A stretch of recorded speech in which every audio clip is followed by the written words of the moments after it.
She must be fine.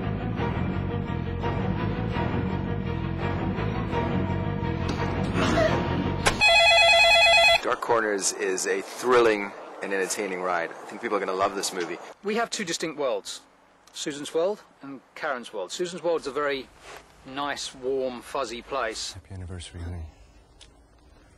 Karen's world is this very twisted, oppressive, torturous world where you're continuously being watched and followed and beaten in your sleep. You woke up looking like that?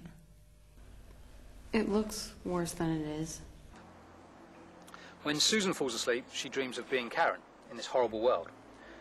When Karen falls asleep, she dreams of being Susan in this wonderful world.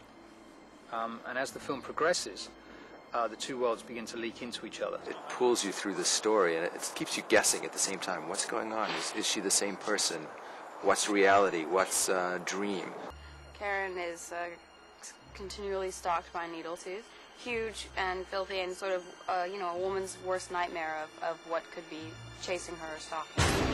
Just walking around the set, he's scaring the hell out of people. There's really nothing to worry about, dear. A psychological thriller / horror, that's how I would really sort of personally describe it. You okay? The first person that came to mind was Thora Birch. Isn't she great? Wouldn't we love to have her in the film? Thora was my first choice. When Morris asked me who I in an ideal world, would love to play this part, I said Thora Birch. You can't escape! You can't never escape! One of the reasons I really responded to the material was because Karen is a very new type of situation for me as an actress, to sort of get inside someone's persona that very well might not even exist.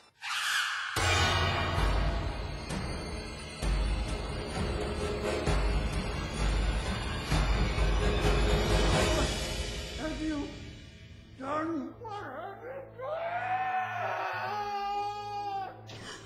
It's fun, it's scary, it's fascinating, it's all of that rolled into one. It's a film, I hope, that stays with them more than just the jumps they get while they're eating their popcorn watching it. 57, 3, take one. Action. Christian, well, we did extensive auditions for the character David, and Christian was actually the last person I auditioned, and blew me away. Awesome, instinctive, natural actor.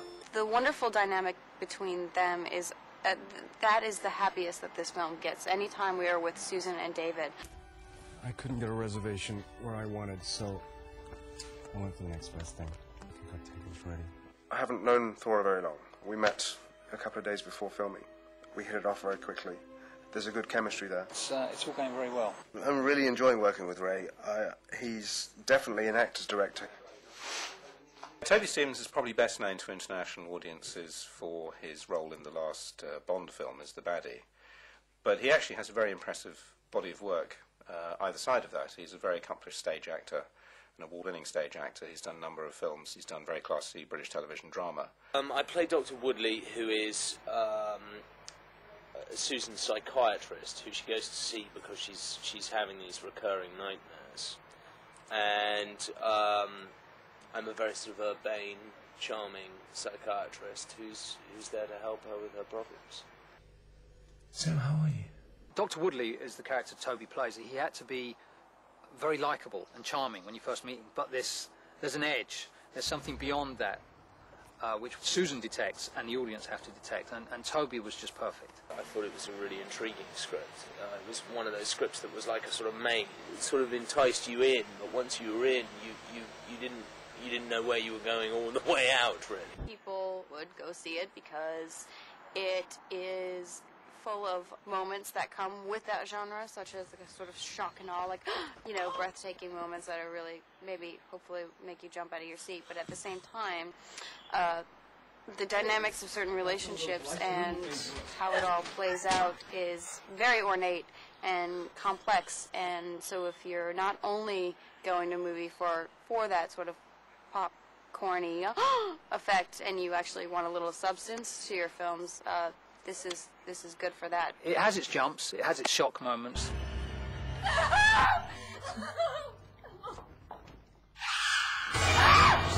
make you jump, but it's a film that stays with you. You ungrateful fucking bitch. Dark Corners is, first of all, very entertaining. Second, it's extremely original. Believe me, I want to catch this monster just as much as you want to get him caught. Why did you call him a monster? Just a figure of speech. It's a film I hope that will grow on people and the realization will creep up on them. You still don't get it, do you? What is this happening? But I think that's what hell is. It's having your sins pulled out from the dark corners of your soul and served up to you in this endless loop of torture.